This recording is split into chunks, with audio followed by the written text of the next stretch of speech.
Welcome to New Polities Podcast, the most popular podcast where we tell you about the tyranny of politics, the politics of tyranny. Yeah, right. We are here in our studio, if you're watching on the YouTube, and it is still, it's getting there. We got the drywall up. There's a lot going on in the ceiling, which There's we a can't really show very you. elaborate track system. Yeah, and we're putting up sound panels to get rid of this echo. But we thought we'd have the echo because we're talking about tyrants. Oh, so it's all about echoing. Booming through an empty room. And about repetition. Yeah, exactly. Right. So we are very grateful for all the support to get this studio off the ground. It has been a lot of fun, and I can't wait until it is just a seamless operation for our production of propaganda, which is what we want to talk about. That's what we're doing, right? Today. So we've been talking about tyranny, and we're just going to do a real quick, brief overview. I've been watching some of the videos that we shot, and it's like I'll start an overview, and then we'll just start like talking like it's the same podcast, but we're like giving the overview, so it's like a 10-minute introduction to the new where thing. we just say it all again. Yeah, we're like, so anyways, these should get exponentially longer. You know who does that is Pope John Paul II. I was going to say that. I was just going to say Really? the papal encyclicals. That was the next phrase out of my mind, where it's like every time they revisit Rerum Novarum, they re-articulate the entire encyclical and then add to it. So that by the time you get to John Paul II, it's like 120 pages long. Yeah, they're just like, I mean, it's just called being faithful to the tradition, is that you tell them the entire tradition before you make your little nuance. Yeah. You do the tweak. Okay, but we'll try to do it fast. So the tyrant is the one who rules for private gain. We believe we live under a tyranny, not to be mistaken with any particular big bad man, but in fact a structural tyranny in which rule is for private gain and people are reacting in fear and submission also for the sake of their own private gain. Right. And that this forms a total society. It's the flavor, it's the smell of where we live, how we live today. And really, it's the only way that tyranny can be built is in a society of tyranny, a tyrannical society. Right, because no person has that kind of godlike power. Any one person is just a person, as Hobbes tells us. Any person can be killed by any other person. That's the basis of the universal fear. Yeah, totally. Right. And so because of this, there's some methods that the tyrant, the tyranny needs to bring to bear in order to create the social order of tyranny. And it's really important to just emphasize again and again that these aren't like just options. These are, in fact, the necessary way of shaping human beings and their behaviors in order for tyranny to work. Right. Because what we keep returning to is that if tyranny ever reveals itself as simply what it is, rule for private gain, then it incites rebellion against itself. Right. It's repulsive. We don't like it. We fight against it. Now, obviously, we live in a situation in which most people would agree that we live under some form of tyranny. I believe most people are like, yeah, government's bad, corporation's bad, but no one fights. There's no rebellion. Right. It's just complete silence out there, which is proper, I think, to a successful tyranny, right? Indeed. So the mechanisms that we spoke of, what do we speak of? We started with the changing of norms, right? So the detachment of human behavior from any particular customary moral way of life. Right. Which produces pain. Produces pain cruelty. Because there is a fear of not keeping up with the norms, right?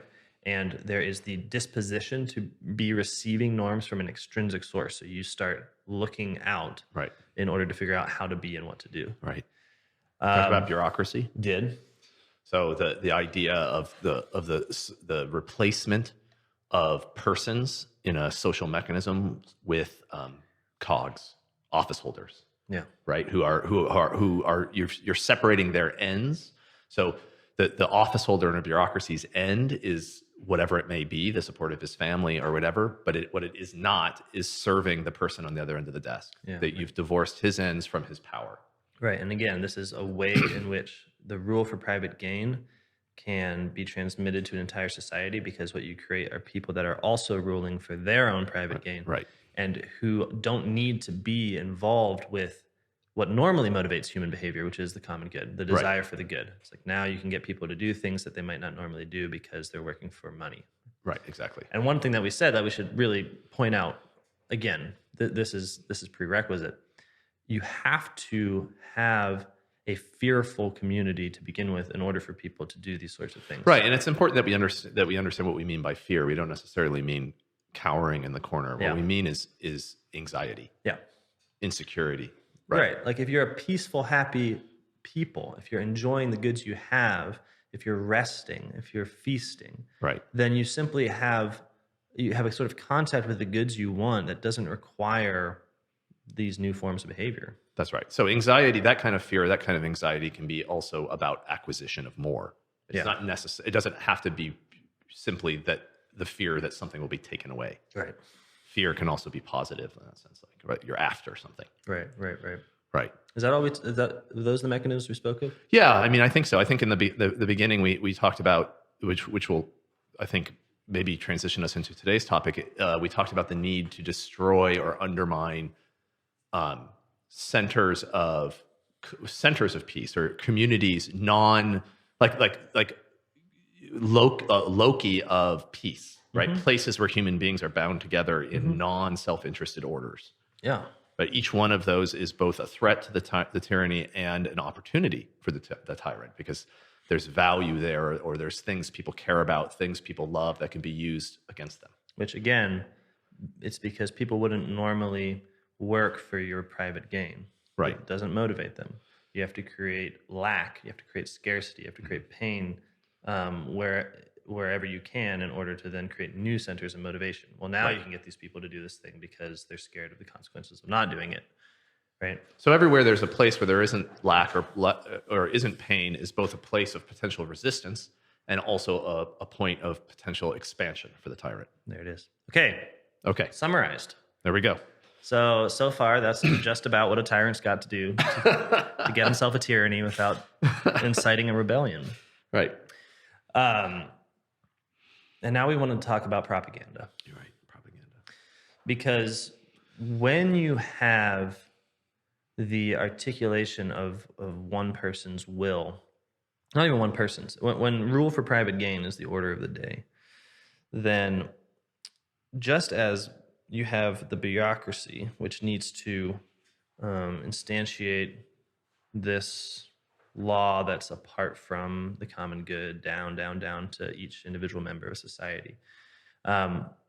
You also have the need to be able to create in people. Well, let me say it like this. You have a need to communicate to people, right? I mean, as simple as. And because you're ruling for private gain, this simply can't be in the normal mode of communication where I say, hey, here's the ends that I'm pursuing, and I, as leader, having some power, would like your help, need your help, even demand your help. Those conversations aren't happening because what's really happening is I'm saying, I want some gain. I mean, as a tyrant, that's what I'm saying. So then I need to have ability to communicate where I'm not involving, it does not involve any kind of back and forth conversation. Right. Yeah, I mean, human beings are intellectual. We're rational in our nature. So we have to have ideas that accompany our action, right? So we have to have some notion of what we're doing and why we're doing it. So that has to be provided, right? So if the normal way in which that is provided is through conversation, and this I think is the Aristotelian and Thomistic understanding, and I don't know if this is the right time to go into it, but maybe we give a little preliminary with that. The understanding of man as a social animal is tied directly to the understanding of man as a linguistic animal. And the way Aristotle and then Thomas expounds upon the way they describe this is that as human beings discuss or communicate with each other, have conversations, what they converse about is the true and the false, the good and the bad, the just and the unjust. We're talking about basically the universals of the world, like what is ultimately true about the world in which we live. And when we talk about that, we actually construct that conversation itself is what constitutes, they say, it produces both the household and the political community. So these emerge out of those conversations. And the reason why is because what a conversation is a sharing of truth. So we're talking about a just conversation, a truthful conversation. So we live in a world, of course, that is infinitely complex, that is the things in the world are ideas of God. So each individual thing's nature is beyond our scope of understanding and its completion. And so anything I say about it is an analogical truth or a participation in the truth, even if it's a truthful one, right? And so when I tell you something, I'm telling you something about the world, a truth about the world that comes from me, right? And when you listen to me and learn from me, Right. you are, in a sense, you're being formed in my image, right? Like, if I'm telling you the truth, you who are receptive to the truth, listening to me and obediently sort of receiving the truth, I'm a cause, you're an effect. You're becoming formed in that. Then you talk to me. Now you are someone who bears my image within you, Right. in a sense. And now you turn around and tell me something about the world. And so now you're going to image yourself in me, but you now include the image of me, Right. the you that's being imaged of me. It goes back and forth. I think about and we talk about the world. And so the world gets built, Right. the things. What is the tree? What is the car? What is the thing? What does it mean? The world gets built for us together as we build each other, and we're building each other as at home in that world that we're building, right? So like we're becoming the persons that we are at the same time as the world in which us as persons inhabits is being built as or congruent or fitting with who we're being built as, you see? I think of the Garden of Eden just sort of as a helpful reduction in the sense of there's just a few people to talk about. Yeah, right. And what's fascinating is that when God makes man, he doesn't take the world and say, okay, time for your big introduction to all the things. Here's a tiger, here's a lion, here's a tree. Right. Rather, he gives the world to man to name. That's right. So man, this is what you're saying, that you never have a objective truth if what you mean by objective is somehow apart from human participation.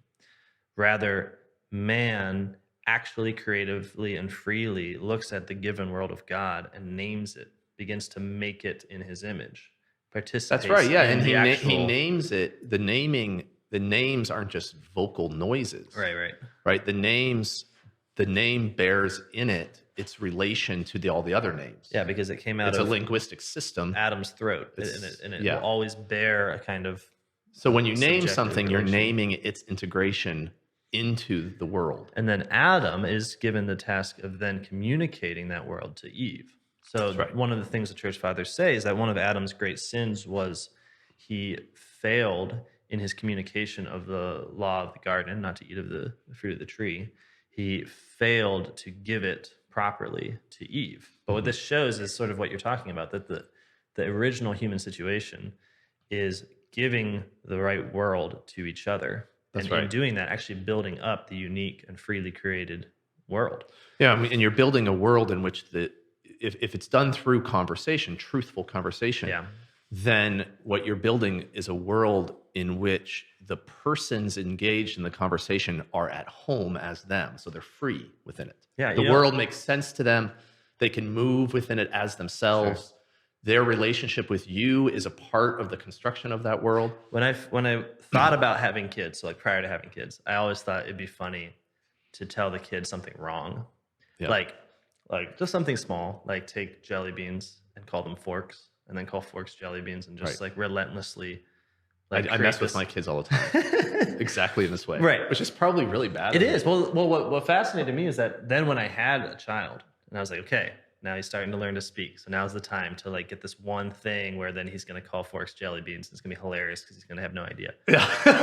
I felt this like profound sense that this is violent. Like if I actually go hard on this, like, and relentlessly teach him something that's not true and that isolates him from the social war, then I'm doing a violence to the child. It's not actually that funny. So I do a similar thing where I'll say something like the 4-year-old will be looking at a giraffe or something. Yeah. And I'm like, wow, that's an awesome rhino. And then she goes, it's not a rhino, it's a giraffe. And I'm like, oh, I let her win. Right. Oh, I must have gotten it wrong. Right, that's good. Yeah, but... But I think you see right then and there this sort of profound sense of like the child isn't getting the world from anywhere else but from language. That's right. Like what are the things that God has given us? How have we integrated them into the world? What do giraffes mean for us in particular? Because they don't mean the same thing that they mean for people that actually live with giraffes. Like how do we Right. That's right. What's the content of how giraffe? do we introduce a child into the world? Well, it's not, I mean, this insane idea that the children that people just have this kind of like, well, they're just human beings and they're rational, and if they go out there, then the kind of things in the world will kind of enter into their minds and create ideas, and they'll be able to manipulate. It's not that at all. I mean, it's all mediated through the actual giving of words, giving of language Of course. to people. And in that, there is a profound opportunity for violence, right? Because you Right. really can lie. You lie, right? Yeah. And so lying becomes a distortion of the world. Well, and it's Right. a way of saying, it's a way of taking that person who becomes fulfilled in their personhood by being brought into the social world and saying, no, not here. Like you're not actually I'm not gonna bring you into this world. So Right. then what you do is you isolate them a little bit from the community. I mean, there's no, That's right. It's never just a linguistic lie. Like, oh, haha, they just have the wrong word, or we just Yeah. taught them something wrong. No, I mean it's very appropriate, isn't it, that the serpent lies right. from the very beginning. And he lies right in the scene of truthful language giving. So like Right. the whole scene of the garden, the fathers say that what was Adam tilling and keeping? Well, he was keeping the law. And then he was filling the earth with the law. So with, when Truth. we say, yeah, truth, exactly. Right. And so for the first time, when the serpent comes, using language, which up to this point has been for the sake of gift of that social world, and he starts to lie, and say things that aren't true. You will be like gods. That's what Right. And I mean, a lie is always, I think. So when you lie, you're distorting reality, right? You're instead of mediating the real to the other person, you're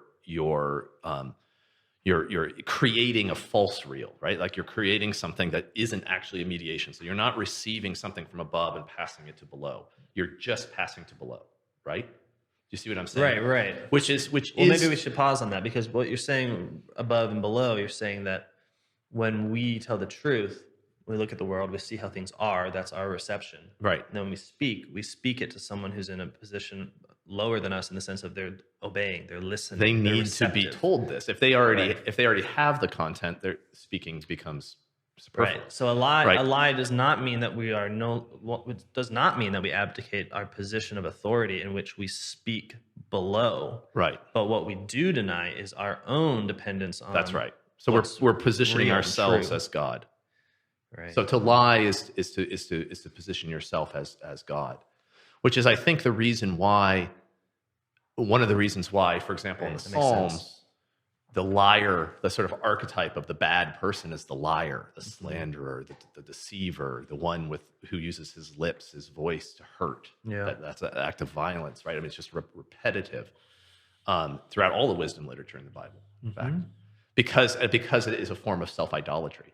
Right, because the world you mediate is essentially your own creation. That's right. It's your own creation. And that is to behave like a god. Behave like a god, right? So lying is not lying is a profound sin, an act of aggression. The title Satan gets in the end Yeah, is the liar. father of lies, right? So when we talk about propaganda, what we're talking about is lying, right? And the key factor about lying is, I think, the key, and this is something that Plato talks about when he talks about sophistry, is that lying is not necessarily that what you say is not true. That's not important. What's important about a lie is that the truth doesn't matter, right?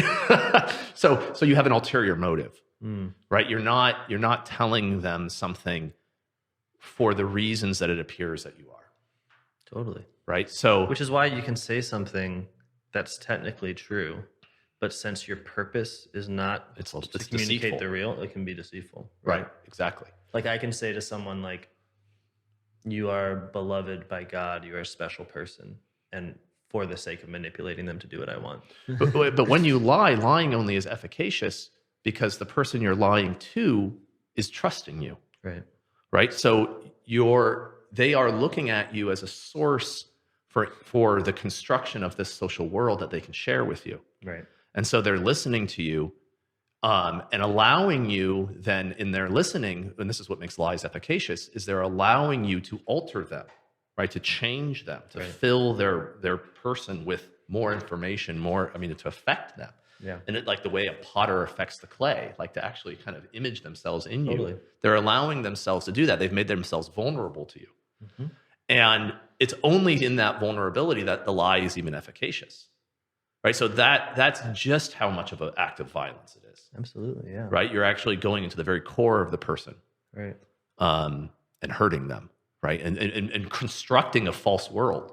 Right. Right. Because the way in which their world is built is through these conversations, this use of language. Yeah. And so when you tell them something that's untrue and you are deceiving them, you're actually distorting the world. You're making the world itself a place that is no longer ordered, right? That no longer kind of works. Yeah. So their world starts becoming populated with chaotic movements, chaotic elements, which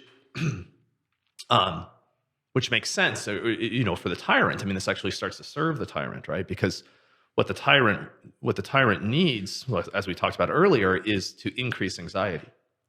So to the extent that the world that people are living in, to the extent that that world becomes not a mediation of the world God created, but rather a creation of human beings for ulterior motives, to the extent that that occurs, human beings are living in a world that is no longer rational, right? Like the world of their experience, the world they encounter outside is no longer sort of seamless with their own persons and with the world, that the socially constructed world, right? So it becomes, I hope this is making sense. It becomes tense, and anxiety becomes entering into the very structure of the world itself, the social world itself. Well, it seems like with this description of lies, what you create is the lie isolates the person from the piece of the social order, right? Because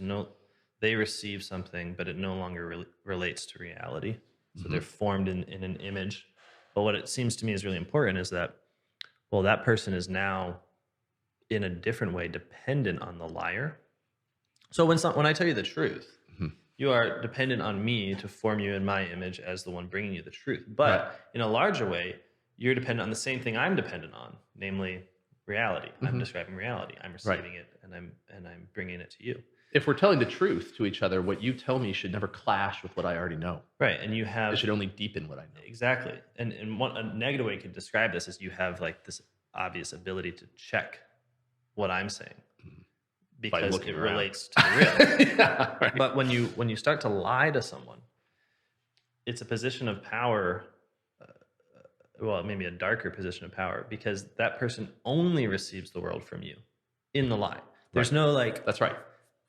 So there's no lie that isn't at the same time an assertion of oneself over the other as the sort of sole source of their world. Yes, right. It becomes unilateral. Right. Like you just receive the world from this person, from this mind. Right. Because it's not being mediated from the real. That's right. It's just coming from the mind of that man. Yeah. So what we're getting at here is how we talked about in the very beginning the two forms of mastery, and we said there's the mastery of the that's personified in, say, the father over a son, which is this kind of mastery of building each other into a shared world. And then there's the mastery of the servile form, or of a master over a slave, which where the slave is used as an instrument for the fulfillment of the master's ends. And in that's a unilateral form of communication, right? So there's not a conversation between the master and the slave. Right? They're not building each other into a shared world. The master is dictating to the slave. And the slave is responding to the master. Right. So is the master lying? Well, yeah, strictly speaking. I mean, I think it doesn't matter what the master says, he's lying. But this is really goes against the grain, I think, of what we want to believe propaganda is sometimes, right? Is this sort of, right, the poster that's on the wall that's saying like some objective untruth. But what you're saying propaganda is ultimately the establishment of this false relationship, Mhm. right? Right. Where the truth isn't really what matters. What matters is the relationship that's affected by the lies, as it were. Right. Yeah. So what does the slave do? He conforms to the language of the master Hmm. because he must, Hmm. because that's the only way his social world does not become a world of violence. Hmm. Right. So this is the world that propaganda produces. So what I'm getting at is that propaganda. So one of the ideas that we talked about with tyranny, which directly comes into this conversation, is that idea that tyrants need to destroy the any sort of location of peace or of social cohesion that sort of comes from below or comes from some other source, some aspect of human nature, this pursuit of the common good, and replace that with the order that they produce. Yeah. And this is what we're doing. What we're talking here is the same thing, only in the intellectual realm or the linguistic realm. So what the tyrant, what tyranny needs is for the individuals, the people, to become atomized as possible, some separated from each other, right? But the only way, because we're intellectual beings, the only way that atomization can occur is if a world is provided unilaterally. So instead of a world being provided or being created through conversation, right, where we're creating it together, if you're separated out, the world is just provided from above. And then you, as a scared individual in a chaotic world that makes no sense, find some degree of order, some degree of safety, some degree of security in your desperate sort of anxiety by conforming to that world. Hmm. Right? So here's a world of power that the master, the tyrant, is producing or showing me, a world that has pieces that fit together and that seems to exist. I'm alone and scared, but if I become a member of that, if I can conform myself to his will, Hmm. to the will of this world, then I fit in to the Hmm. world. Hmm. Right? Well, that is the master-slave relationship. Hmm. Right? That is the master saying, "Go plow the field," and the slave saying, "Well, I'd really rather not, but I will, because if I don't, I'll be punished." Right? Yes. So I'll go be the plowman. So you think of it. I mean, it seems to me that ads, propaganda, as we receive it, um, risks being kind of ridiculous whenever you have a center of human community that is at peace and doesn't and has its own culture and its own logic. So like I think about um, something as simple as like beer commercials or something. Mhm. That What does a beer commercial do? Well, Makes me want beer. makes you want beer. How does it do it? Usually, the way it does it is by showing you um, things that you want. So it shows people at parties, it shows people watching sports together, it shows people with like men with beautiful women, women with beautiful men. It shows essentially the fulfillment of desires. It doesn't show beer or like how it's made, except for that the people No, really, it it, are it, pa- holding it it. paints a world, Right. But then right? the point is this: It, if your world was actually satisfied, right? Like if you are enjoying life, if you have friends, if you have festivals and parties, if you have family and you're living your vocation with a right. marriage or whatever it is, then there's something a bit silly about being told that if you drink this beer, you'll get these things. I mean, I'm Right. speaking Yeah. very Yeah. basically. It's like, oh, I already have those things. Don't worry, man.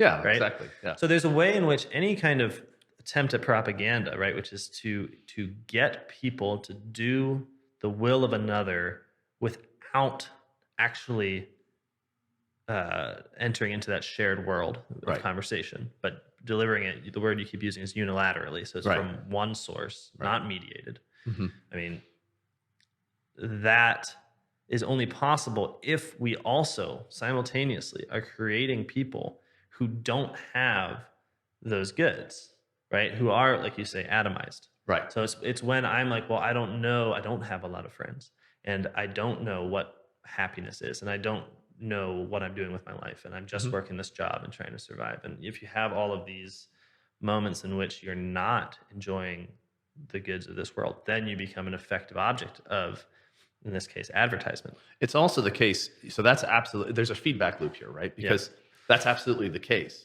But it's also the case that the atomized individuals, the atomized people themselves can't be produced. They can't come into being separate from the production of propaganda, right? Because human beings have to be in a world, right? Like to be. I mean, if they're not, if you could imagine a person not in a propaganda world, so an atomized individual who's not initiated into some fictitious world, I think they would immediately seek friends, right? Like they would need friends immediately and find them and go out and start talking to people, right? So you create the creation. So this is the creation of an atomized society, which is the creation of a mass society, right? A society of human beings that are capable of being ordered outside of their personhoods, but be ordered as interchangeable parts.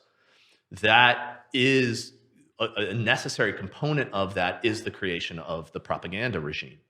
And that historically is, of course, exactly what happens, right? Like as people move to the cities, as the cities are built, as industrialization progresses, as mass politics is built, that is simultaneous to the creation of mass communication, mass culture, mass education, right? All the sort of avenues of propaganda, right? I mean, these are the same historical movement, the same historical dynamic. One doesn't happen without the other, right? And so I think that one of the things that happens here is that as people become atomized from each other increasingly, and so they're living in a world that is being given them from above, not one that they're building with their peers, then there is no conversation going on with the propagandist, right? The propagandist is just bombarding people with a world. This is the world. This is the world. This is the world. This is the world.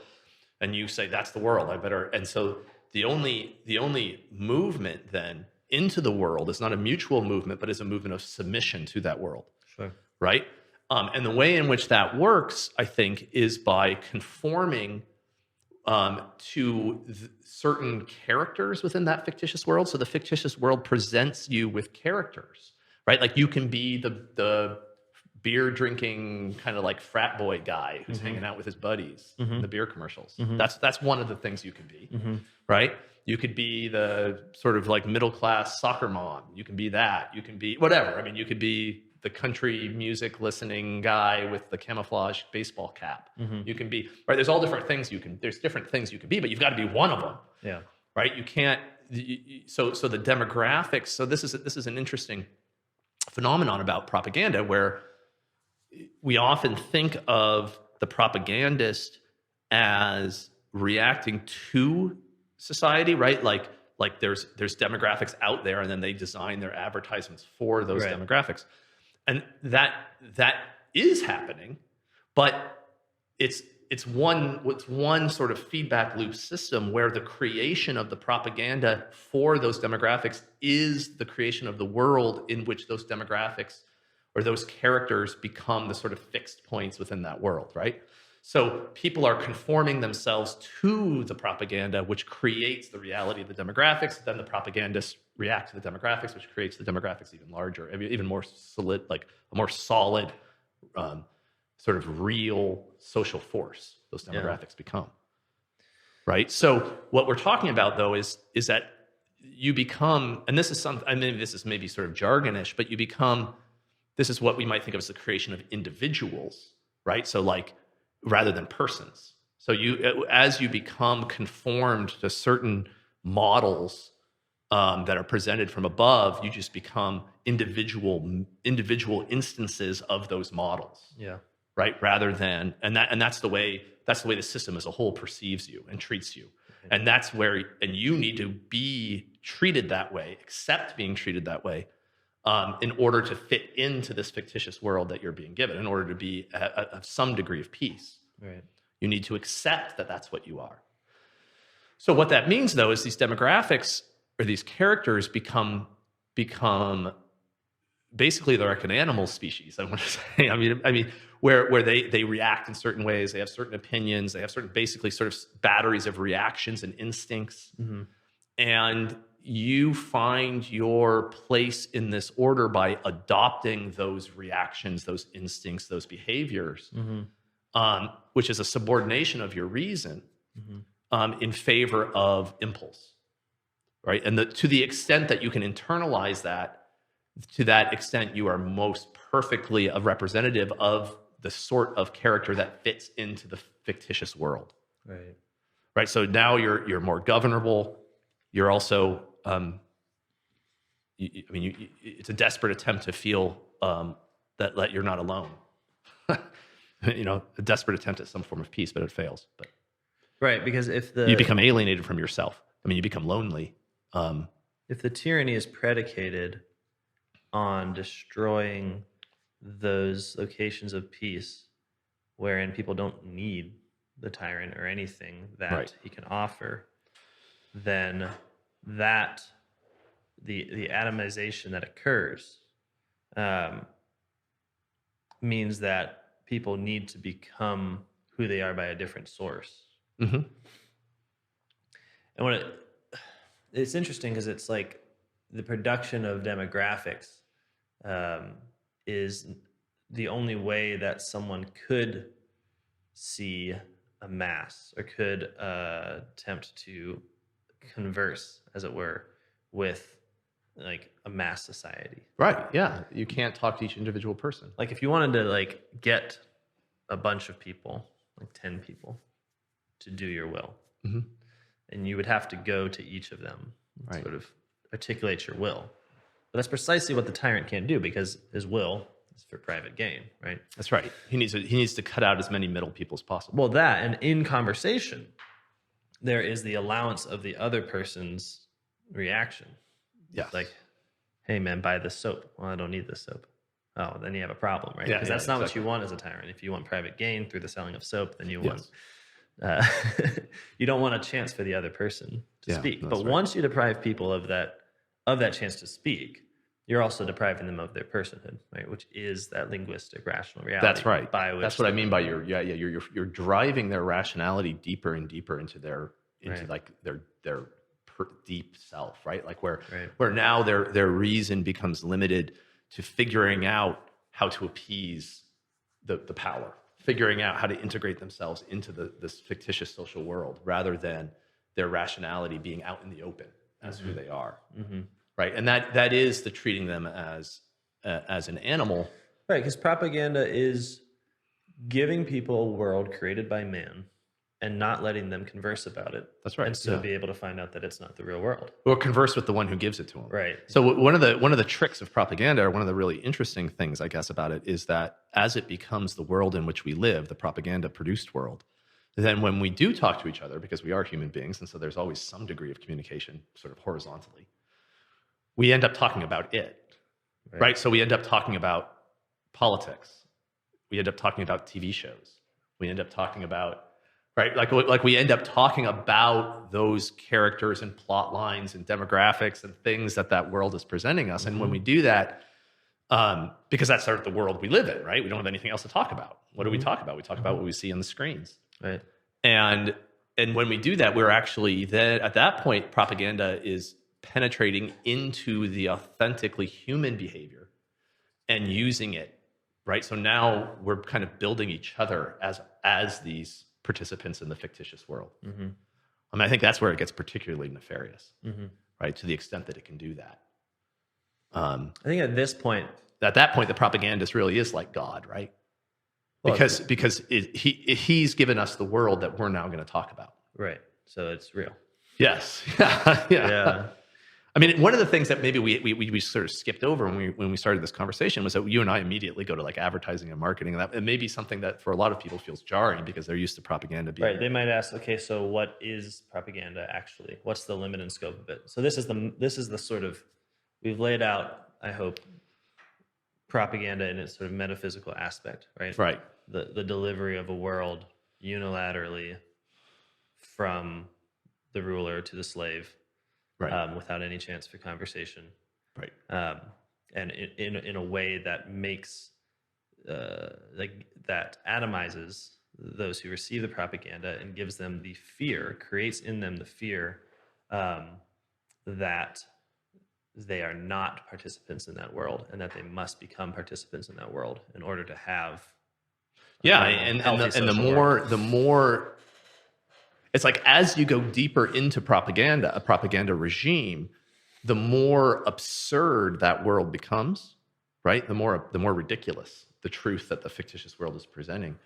And so the more divorced from what we would think of as like common sense. Well, but right? you can see to your point about like, well, what in particular is propaganda? How with that definition, there's no hard line between like governments lying to you and corporations advertising to you and TV shows entertaining you and like what is common to all these aspects. And the reason we can talk about a propaganda regime, right, as involving all of these aspects is because in each case, the powerful are speaking a world to those below them, not as a conversation in which a world is built up between rational persons choosing means towards the end of the common good, but as it were, top down and at the expense of those with an ulterior below. motive. Yeah. Well, with the ulterior motive of private. So there is this gets complicated because in a just regime there is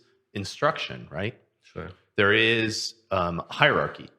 There is fathers and sons, but when speaking is occurring there, we might think of it as like preaching, if it's just, right. So you're informing. The end is shared with the one you're speaking to, right? So the end is for that person. You're informing that person. You're instructing them in the world that that the objective is for them to share in it as fully rational participants, right? You're bringing them up into the world where they then become the rulers, right? They become the participants. But the propagandist never does that. That's not the objective, right? You can't. The propaganda or the lie doesn't elevate the one who's being lied to, right? It drives them down. It subordinates them, right? Further, right? Because it's not telling them the truth about the world. It's not giving them power. It's robbing them of power. Don't you think this is why advertising seems to tend towards not even attempting to say like some kind of truth? Because you think about like the first lies always ride on the expectation for truth. Right. This toothpaste will make your teeth white or whatever. Right. Yeah. Right. That you know, some just objective thing. Yep. But I was driving past a Wendy's, I think, and they had an ad that said new chicken salad sandwich. Fall in love again. Awesome. And I think what struck me was the fact that I wasn't struck. Like I read that and was like, oh, there's an ad. And then as I sometimes do, started to think about it. I was like, oh, that's actually insane. Like that's something a psychopath would say. Because it has the one seems to have no relation whatsoever to the other. Like what does falling in love have to do with a chicken salad sandwich? I really couldn't think of a connection. I mean, at best you could be like, well, you like the taste of it. Yeah. And that's nice. And I guess love is also nice. So maybe you can sort of, but the connection between the words is so tenuous as to be non-existent. So what's really happening when we make ads like that? Because it's not just that. It's like, that seems to be the end point of all advertising like regimes, is that you start with like, I mean, you just look at the history of advertising in America generally. At first, they're like didactic. Like ads would be like this piece of paper that just tells you that data. would tell you all the stuff about the cough drops. And you know, sure, some of it was baloney, like some of it was a lie, but it was at least being like, look, it'll do this and it'll increase your fertility and it's gonna like. But you think about what the assumption is, right? Is that like you're speaking to people who have a real world that they live in, right? And that you need to react to that world, right? So what are their problems? What are the things that they're concerned about in that world? Right. So I can tell you this information about this product, right? Right. But now all you need to do is say something like chewing gum, own the night. Yeah, exactly. What are we doing? What? But it struck me after speaking to you that it's not like, because obviously these ads are effective. I mean, this is the thing. Yeah. They produce the world. Any existing advertisement, by virtue of its existing at this point, means that it's an effective advertisement. Like we know, like the algorithmic data on what works is already in play. Yeah, Okay. right. So when we see nonsensical ads, we must know that nonsense at some point is effective in serving getting private gain for tyrants. Mhm. Like that has to work. Why? Well, it seems to me that what you have in the nonsensical ad is the opportunity to display a sort of pure trust in the regime, or what looks like trust. Because when there's no particular, even if when there's no attempt even to speak into a world of conversation that's about the real world, right? When the brand is so known that it's not even questioned and you can simply say something about it, it's like you purify right down to the essence of propaganda the sheer delivery of a made up world. Absolutely. Like fiction itself is the point. But it becomes that what And the you're delight of the person who sees that ad. Like, why do we like those ads? Because obviously we like them. Right. Like, that's why they're being produced to some extent. The delight is that there's this feeling of security, not in the fact that like the chicken sandwich has been successfully described in a way that makes me want it as sandwich. No, the feeling of sort of almost, it's almost like a fleshy sort of sensual security that comes with seeing like a big ad and then driving past it or whatever, is that, oh, the world is still being delivered. Yeah, the world, someone is in control of the world, and they're offering And they're a offering place in me it. it. Yeah. Yeah, I know, and I think that I actually think this is when we say propaganda as a fixed or necessary action of the tyrant, and then we start talking about all this modern stuff, and maybe it's helpful. Maybe it would be helpful to go back and see how Yeah. this form persists in say ancient civilizations where the way the pagan regimes work. And I'm just going to go here, even though this may be going way off on a tangent, but the idea that, offering sacrifice to a god, offering, killing and burning up a goat on an altar is somehow going to make you have good crops in the spring, right? When there's no actual causal link between the burning of the goat and the crops, like they don't touch each other. They only touch each other through a third, right? And the third is the will of the god and mediated through the priests and the kings. Yep. They're telling you, they're presenting a world to you. They're presenting a world to you that in which this action produces this result, even though the actual world in which you inhabit, those things never touch each other. Sure. Right? So that's like what we're talking about. It's a fictitious world that is a world that has causes in it, that has a sort of coherence to it that comes from the people in power as a third. And the third that ought to be filled by God, but is instead filled by these God men. Right. And that produces order, a degree of order. And people who are scared clamor for that order, and so they offer the goats. Yeah. Right. And that's modern marketing or modern propaganda is a particular historical manifestation of, I think, the same sociological dynamic. Right. The disconnect from reality is the point. It is not like a odd thing that sometimes happens to advertising because people they indulge in hyperbole. No, if there wasn't a disconnect from reality, then the priest telling you that you should water your crops is just giving you, so you have a good year, is just giving you good advice. Right, exactly. Right, he's not in control. Right, and so similarly, the propagandist who is telling you that your purchase of a Toyota will mean that you have sex soon. Right. He's simply lying.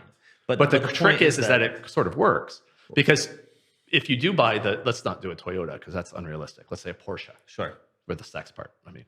Right. Okay. So I mean, I don't know. A nice. So Toyota let's say you do buy the Porsche. Solid car. Right. But the whole propaganda regime is also constructing the people who want to have sexual relations with people who drive Porsches. Totally. So it may actually work. Right. Just like the goat and the crops. Well, right, because the disconnect from reality is never just a disconnect as such. It's always trying to build a coherent unreality, right? Like in the normal world, in the real world, right? Like people get married because they love each other. Right. Now, people still need to get married. People still need to love each other. We need to produce people for tyrants, right? To have anyone to rule over. But in the unreal world, you create new causal links that only are true within the fictional. That's right. Within the fictional world. That's right. Right. Yeah. So I think that Now, there's a like all these aspects of tyranny that we've been talking about. They kind of fail. They don't. I mean, they work sort of, right? But that they can't work ultimately because human beings are actually human beings. So there is a trap in this propaganda world for the tyrant, and that the tyrants, and that is that it develops an inertia. So it's efficacious to the extent, the fictitious world is efficacious to the extent that the individuals who make it up have internalized it as the world and are living in it. Mm-hmm. But then that also, so the demographic, another way of saying that was to the extent that the demographics become real. Yeah, they just become They become in fact what's in the world. Well, that also then constrains the tyrant, right? Yeah. So now the tyrant has to placate this mass of people as much as command it. Mm-hmm. He has to worry about what its desires and wants, who it's been formed to be, mm-hmm. right? So the sort of perfect tyranny of, say, of perfectly animalized people who've adopted entirely roles within a fictitious world. That world itself loses any ability to change. Mm-hmm. It becomes fixed. Yeah. And so the tyrant's power becomes nullified. I mean, there's like a 0 point, like a convergence on zero. Because if you've created the whole ad world, called the ad world, and it's coherent in itself, well, then you have to be obedient now to that coherence. I mean, think about you can't like having created the country music demographic and having created a submissive portion of the population that conforms to that demographic, right, and thus attains the identity that they don't have, right, from their atomized communities. Yes. Having done that, well, you're kind of limited in your scope of how to reach those people. That's right. Now you have to actually produce the things that reaches them. Yeah. Right. No, and I think which goes back to what we're saying, that in tyranny, a sameness of culture and not a kind of plurality of ends where everyone is sort of freely choosing and becoming, different and exciting. It's just not how tyranny works. I mean, it just ends up producing inertia. It gains an inertia. What ends up happening, I think, is that everyone becomes a slave, including the tyrants. Yeah. And so we become more animal-like. So we become increasingly driven by instincts and reactions and less by reason. Right? Less by freedom.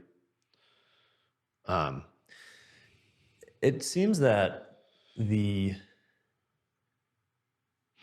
ads, I guess I think too much about ads sometimes. You have ads on the brain. I do have ads on the brain. I think mostly about the Nazis. About the Nazis, yeah. It's about where we go to.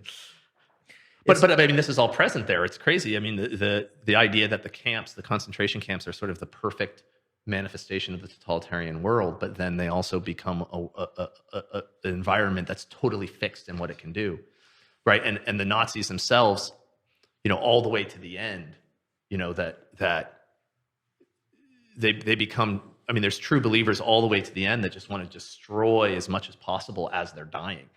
Because they have the inertia of the totalitarian movement, the inertia of the propaganda is such they can't live in a different world. Right. I mean, we see this historically. I think looking at history is somewhat enlightening here, because it is the case that at first, in the development of advertising, it has to rely, or the development of propaganda, it has to rely on the already existing communities that really are involved in the work of building up a social order, right, mediating the world to each other, right? Like that advertisement has a kind of slow growth to it. We talked about how at first it is very didactic. Right. But what's fascinating is that where it becomes, there's two things that are necessary, I think, to successful propaganda, right? One is that you know where people are looking, right? And two is that you don't treat them as persons. Mm-hmm. Now, the first part, knowing where people are looking, is very simple. Again, propaganda is avoiding giving a world through conversation in which the other person is a participant, right? So that means that you can't have individualized conversations. You can't have, the propaganda that goes around and saying like, you should think this, you should think this, you should think this, because it leads to the possibility of conversing. Why should I think this? Right. Right. But that means that propaganda relies on there being common spaces and common places in which the takeover of that space means that you are being seen by many people, as opposed to that one particular conversation. And I think you actually see this, right? Like one of the first problems that they had with any kind of like national advertising or marketing is just that they didn't have signs like posters, billboards, that were of any uniform shape or size. Okay. Right. It's like, okay, I want to tell a whole nation one thing. It's like, well, that's going to be tough because the wall of the town hall that you want to post your thing is a different size. It's made out of something different here than it is over there. So what are you going to do? How are you going to make sure that you are able to display your information on that wall and that wall? I mean, it sounds very basic, right? But it is a problem. The difference within a community that is at peace and producing its own world is it rejects from the beginning tyranny. Yeah. Right. So there's homogenization. So if the tyrant who wants to rule for private gain, so wants to talk to people not as persons, but as a mass, has this problem of the actual world that they've built, which is differentiating. It's fruitful, it's multiplying, it's different here, it's not the same there. And you have to have spaces that are all the same in order to give a message that's the same each time. Well, there's two options. On the one hand, you cease being a tyrant, right? So you actually go and you conform the message to the particularities of the community. It's like, wow, this needs to be this size and this shape, and these people speak this particular dialect, and they have this particular way of doing things. And so if I'm going to convince them, then I have to act like them. Or, which is, by the way, the church does, the way the church historically does it. Well, and we'll talk about that at the end. Like to go to them and to become them. Right, exactly. Yeah. Or what you do is you make them like you. So there's a preliminary destruction. So within America, it's pretty simple. It was the invention of the billboard. And the billboard is the takeover of a certain common space with a uniform size. This is what's really important, is that you create the pure potentiality for messaging, which means that someone can print the same size poster and put it on each one of these billboards. But what's important to see from our perspective is that the world of diversity has to become the same, like the billboard has to be the same everywhere, in order for a message to be propaganda to be repeated. So right then and there, you have this the conflict, sort of the primordial conflict between tyranny and peace. Right. That peace produces difference, and then that difference has to be destroyed in order to get rule for private gain. Yeah, and that just becomes extended into more and more realms and more advanced until we get the computer screen, and which is the perfect. Well, but it's interesting. The perfect billboard. Yeah, totally. It's interesting because you have so obviously at first, right, propaganda relies on these common spaces that can be taken over. So people bemoan the commercialization of Christmas, like, oh, it's so sad. Why did we make Christmas about all of this? All this greed and commercial activity and just the time to sell, what corporations want you to buy. It's no, it had to be Christmas. Why? Because Christmas was a Christian festival where people who were foreign to that festival, so not participating in it, could look at us and say, oh, they are all here. They are all doing this thing. This is the thing to take over. Right. Because it's a starting point. Right. It's where we can guarantee, attention. So in the initial stage of any propaganda regime, what it looks like is the takeover of common spaces. Right. I think that's right. Common views become populated with billboards. Common walls become, the site of message boards. Common festivals become the place, the time, really. Oh, yeah. I mean, this is right from the beginning. Napoleon mandating certain sermons to be preached. Right. Everyone's at the church. Everyone's listening. Everyone's there. That's the thing to attack. That's when you get them. Yeah. Everybody's in Sunday school, so we're going to produce a catechism. Right. And you have, similarly, they have to understand, like you were saying, so what's the first problem? Language. Right. So everybody needs to speak the same language. So we better get rid of all the regional dialects. Everyone learns Parisian French. Right. Right? Everyone loves German as it's spoken in Berlin. Right. Yeah. Right. Now what happens then as the propaganda regime goes more and more successful, those common spaces are destroyed. The festivals are actually replaced with commercial events.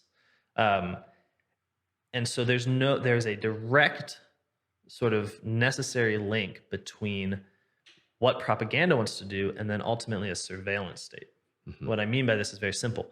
Once you have once you have replaced these sort of common spaces, common gazes with a point of propaganda, so a giving of this fictitious world, then eventually, once all those spaces are destroyed, then the use of or the reception of propaganda becomes the thing itself, right? So now when do you put the ad? Well, you put it during the TV show. But the point is the TV show is already the thing that... TV show is already propaganda. It's already propaganda that Right. already relied on Right. the destruction of communal entertainment to Right. atomize populations of people who would otherwise get together to entertain themselves as a community and thus build a world. build a world and be Together. Dangerous to Tell tyranny, stories, sing songs, theater, all or whatever that it kind of is. stuff, right. So once you've utilized that, like, oh, here they all are, so we're going to Standardize. Now they'll all come together and watch a movie, Right. a moving picture. but in a way that's not dangerous to the regime anymore because they're not doing it for themselves. They can receive that from Hollywood. Right. So it's an But then the avenue. next step is get them out of the theater and get them at home. Right. TV. Right. And then once you get them in home, then you divide up the family by getting each one a screen. Right. But then then they go out into the world because they have to go to work. They have to ride the bus. That's a problem. So you give them an iPhone. Right, exactly. But the point is that once you replace the sort of known communal aspects by which you know when people are going to watch, when people are going to listen, and you replace that with moments of propaganda, then eventually what you end up doing is propagandizing within propaganda. So it just becomes the total world, the total life. That's right. Yeah.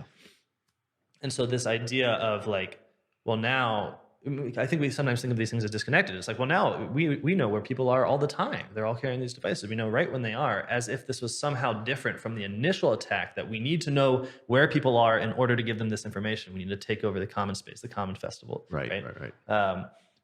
That what we're seeing is the logical result of that is that you just create a people that are always known and can always be given the world. Absolutely. Yeah. That makes sense. Freaks me out sometimes. It's terrifying. But there is an upside. Yeah. So let's try to be hopeful. What, Here. that we can use all of this for Christianity? No, it won't work. I'm afraid not. That I'm afraid won't work. The only way to preach the gospel is to actually preach it. Yeah. Right. Which is what the church does, right? Like to enter into people and make the gospel an aspect of who they are. Show them what it is because it fulfills everybody as they are as human beings. It doesn't require homogenization. It allows them to become more fully their distinct peoples, right? But what I was going to say is that as that world becomes more complete, that propaganda fictitious world like we've been talking about here, it increasingly is not. It loses the touch points with the real world, like the alternative world, right? Because like you said, initially the billboard had to be in a touch point, like where there was an actual community. Yeah. And that was a real place. public square. But as that becomes more complete, it loses those necessary integrations into the real world, I think, to where it becomes easier in some way to shut the whole thing off. Yeah. Like because it's become so seamlessly complete at this point, you can pretty much bow out by turning the computers off, like pushing the off button. Right. And then you've disappeared. Right? Like you don't exist anymore to the product.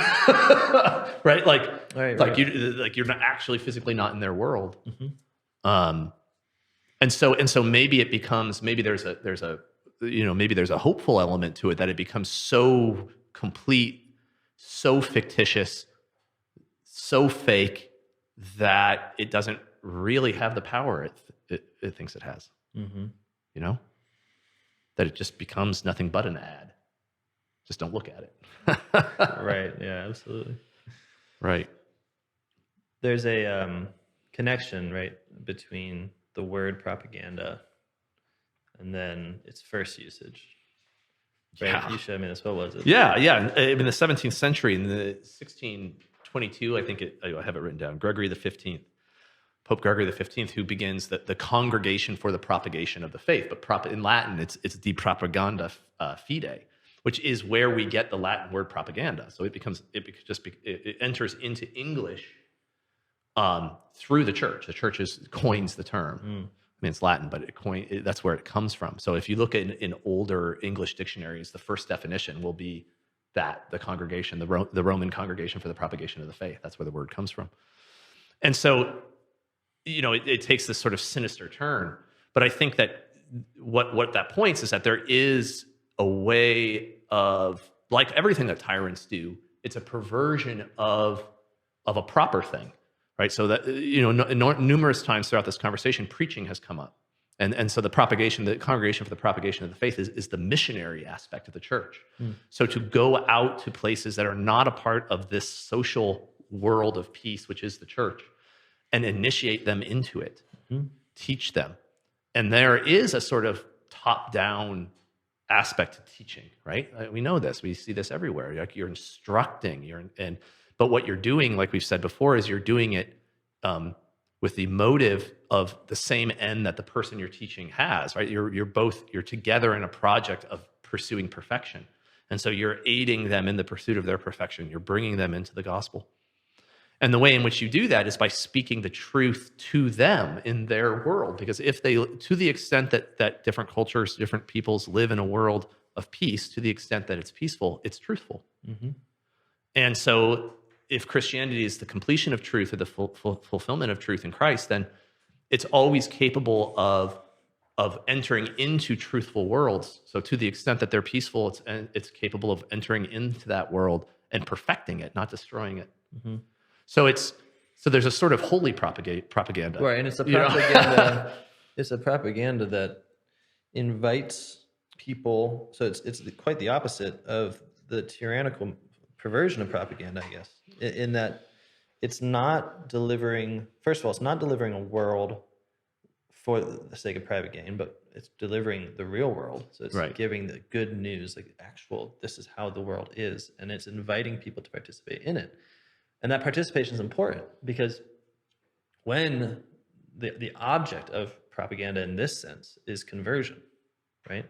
But conversion makes you a member of the church. Right, like you get your own bishops. Right, so it's not Let's speak your language and talk to you. Right. Like that's what that... So quite the opposite of receiving a lie, right? Where you enter into a relationship where now the world is dependent on the continued delivery of a lie precisely because it doesn't match up with the real world, but needs to come from a man, from a particular person who is inventing a world. And you become dependent on the reception of this.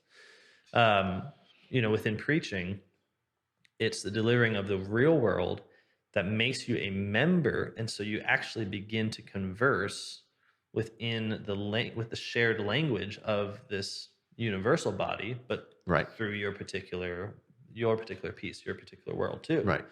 So you're actually becoming Catholic in this instance. In becoming Catholic, you're actually, what's the word? You are joining a project of social construction. Yes, right. You're not like passively receiving. But the beauty of the Catholic project of social construction is that because social construction is always an analogical construction, right? It's always a presenting of the truth, not the truth in an exhaustive sense. The Catholic project is one of extreme diversity. I mean, it's one like the church as it develops becomes ever more beautiful in the same sort of way that the cosmos is ever more perfect or ever more beautiful because it's filled with diversity. Right? Like it's not about homogeneity. It's about perfecting human beings, and the human beings as a species become more perfect in the more different ways that they are imaging God, right? As human beings, like the different sort of angles that they're looking at the world, the different ways of building peaceful societies. Every time a new one is added, the church itself becomes more perfect. Right. So it's not just that the people who are joining the church are being perfected. Humanity is being perfected as the church has grown. Right. So really, when we look at our propaganda regimes, what we're talking about is an evil form of preaching. Maybe not even a form, an evil deformation of preaching. Yeah, it's a form of idolatry. It's a form of perverted preaching. That's the reason why we often go to paganism and things that are just sort of explicitly that. Right. Like, let's deliver a completely man-made world and Right. make it such that people can't but accept it Yep. and believe it Yeah. and operate like it's real, like it's Right. the real world. Right. Yeah. Keep creation from breaking into this. Okay. Well, that's propaganda for you. It's no fun. Don't do it. No. Stop talking about TV shows. All right. Right. No, I mean, there's a real way in which the simplest answer is that we need to become holy, we need to become saints, and we need to reject the passive reception of a false world. And we need to laugh whenever we see the cracks in it. Yeah, Because that's there's right. still a whole lot of real world left. Most of it is. Most of it is, right. And it rarely ever lines up. And because propaganda is what it is, it always tends towards its own silliness. Like, it becomes this sort of silly assertion that what is false is true. Like, it's often just ridiculous. I mean, Yeah. TV or movies are a good example of that, where we see over and over again things that are absurd, right. to the point where we don't even notice it. Right. Okay. Well, get rid of your smartphone. Don't let your kids watch things, and have real community, right? Yeah, have friends and talk about things. And build your own culture that's not dependent upon the propaganda regime in order to function. And that seems to be the crucial point. And it's not like you even have to be like, oh, we're going to become weird and different and not understandable to the culture. It's just that's what happens by virtue of not caring. Yeah, and you know what else is like recognize a liar for what he is. Yeah. And stop accepting it as an acceptable way to behave. Right? Like, there's nothing more despicable than a liar. Right. And if the people who are in authority in our society are liars, they're despicable. Mm-hmm. Like, stop pretending like, well, he's just a politician. It's like, no, he's a horrible human being. He's lying.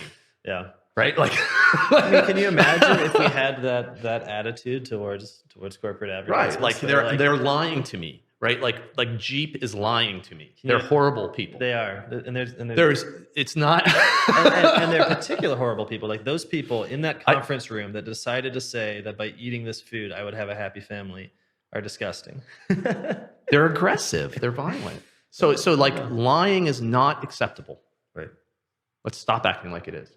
Do you think that ads then should be, like, within a just society? Do you think I know exactly what you're going to say. Ads are lies and should just be illegal?